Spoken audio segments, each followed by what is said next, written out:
Hello दोस्तों, अहाँ सबके अपना भनसाघर मिथिला में बहुत बहुत स्वागत करै छी। आइ हम सबक पसंद लिट्टी के रेसिपी लऽ के एलहुँ। चलू दोस्तों, बना के देखबै छी।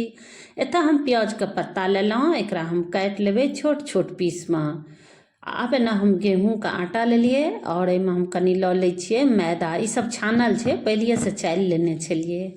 एहिके बाद एतऽ हम कनि अजवाइन लऽ लेलियै और कनि हींग और जीरा। एहि सबसे स्वाद बहुत बढ़िया आबै छै। उजला तिल लऽ लेलियै, अगर नहीं पसंद यऽ तो उजला तिल बिना तिलो के बना सकै छी।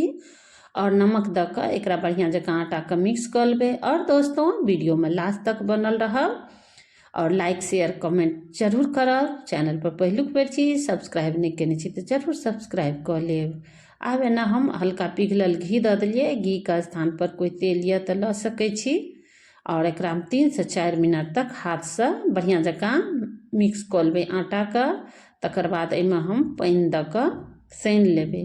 और एतऽ में एक साथ ज़्यादा पानि नहीं देबै, कनिये कनिये पानि दऽ कऽ एकरा हम सानि लेबै। क्या तऽ ज़्यादा देबै तऽ गीला होइके चांस रहै छै, ओहि दुआरे कमे कमे पानि दऽ कऽ बढ़िया जकाँ आटा के हम सानि लेबै। और दोस्तों, ई लिट्टी होइ छै हेल्दी होइ छै, स्वादिष्ट होइ छै और सबके पसंदीदा होइ छै। और एकरा हम 10 मिनट के लेल ढक के छोड़ि देबै आटा फूलै लेल। तब तक एना हम 1 कप मटर लेलियै, ओकरा बिना पानि दऽ कऽ दरदरा पीस कऽ तैयार कऽ लेबै। और दोस्तों, मटर तऽ अखन मार्केट में ठंडा मौसम में ज़्यादा रहै छै, खेतों में रहै छै। और देखियो बहुत बढ़िया जकाँ मटर पिसा गेल छै। आब एना हम गैस पर कढ़ाई चढ़ा देलियै और एहिमे 1 चम्मच हम सरसों तेल लेलहुँ। और एतऽ हम लहसुन जे छै से काटि के लेने छियै। अपना अनुसार लहसुन का पेस्टो लऽ सकै छी। अगर लहसुन नहीं खाइ छी तो बिना लहसुनो के बना सकै छी, बिना लहसुन प्याज के। एतऽ प्याज के पत्ता जे कटने रहिए उ दऽ देलिए और एकरा भूज लेबै। तकर बाद एहिमे 1 चम्मच हम हरियरका मिर्चाई काटल दऽ देलिए। क्या तऽ हरियरका मिर्चाई अपना तीखा अनुसार कम ज़्यादा लऽ कऽ बना सकै छी। ओहिके बाद एहिमे हम अदरक कद्दूकस कऽ के दऽ देलिए। आदि के हम कद्दूकस कऽ घैंस लेने छलिए, या अदरक के पेस्टो लऽ सकै छी। एक बाद एतऽ हम लऽ रहल छी बेसन। बेसन कच्चा रहै छै, ओहि दुआरे एकरा भुजनाइ जरूरी रहै छै।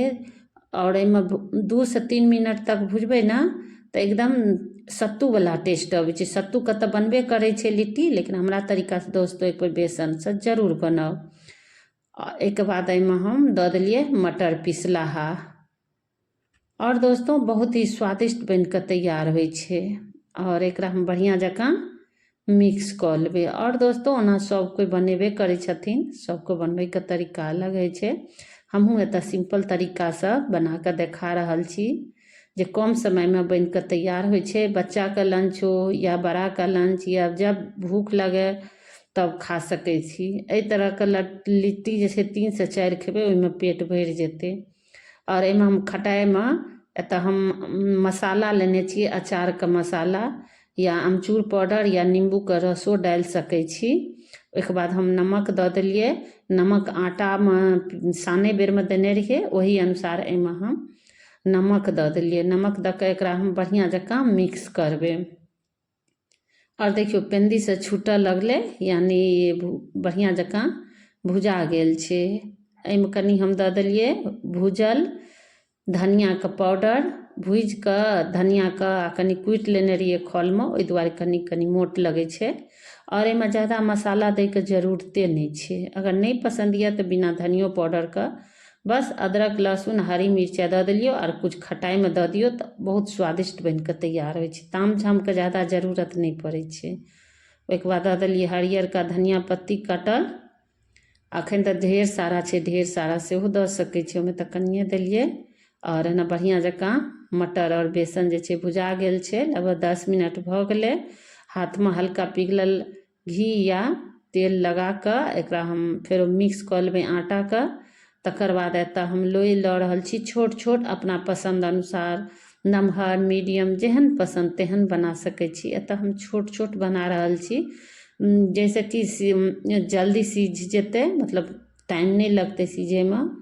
ओना आगि पर तऽ सत्तू बनबे करै छै, सत्तू से लिट्टी, लेकिन हमरा तरीका से दोस्तों मटर और बेसन से एक बार जरूर बना के देखियो, बहुत ही स्वादिष्ट बनै छै।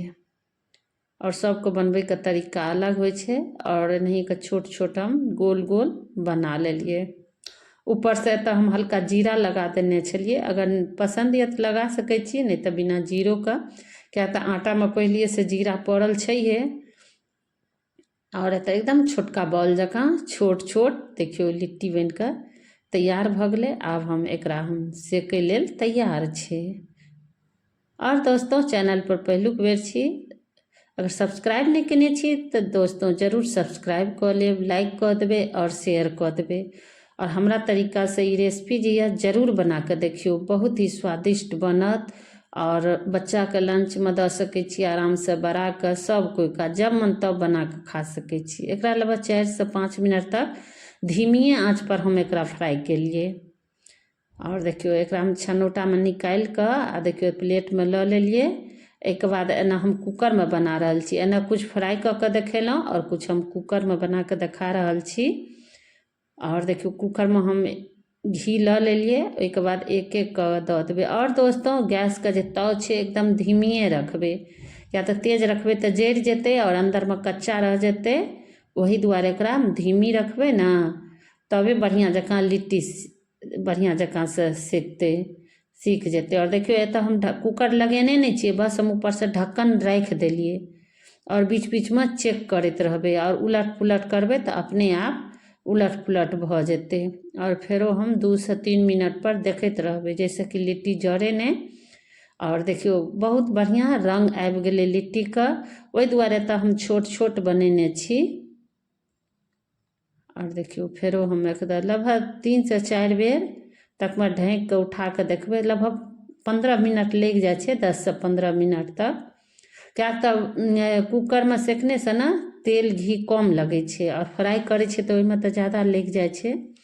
ओहि दुआरे तो हम कुकर में बना के देखा रहल छी, लेकिन बहुत ही स्वादिष्ट बने छे। आप देखियो एना हम गैस ऑफ कर दिलिए और देखियो हम लिट्टी के देखा रहल छी, देखियो कते छोट छे और अपने आप हल्का हल्का फाटि गेल छे। बहुत ही स्वादिष्ट, सबके पसंदीदा और हेल्दियो होइ छे और बच्चा बड़ा सबके पसंदीदा। सफर में जा रहल छी या घर में जब मन तब बना के खा सकै छी। देखियो कते नीक मटर बेसन का स्वादिष्ट लिट्टी बन के तैयार हो गए। और दोस्तों लाइक शेयर कमेंट जरूर करब।